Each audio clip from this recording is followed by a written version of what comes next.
In 1959, why did Alabama replace the goldenrod as a state flower? In 1959, why did Alabama replace the goldenrod of the state flower? Now I will give you four options and you try to guess which one from these four options you think is the correct answer for the question. And here is the list of the options. The first option is the goldenrod is highly poisonous. Second option is the goldenrod is a weed.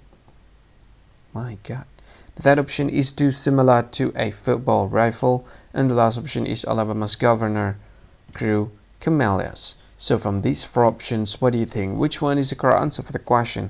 And now let me give you the correct answer for the question. And the correct answer for the question is the goldenrod is a weed. So that's the answer for the question. The goldenrod is a weed. Nice.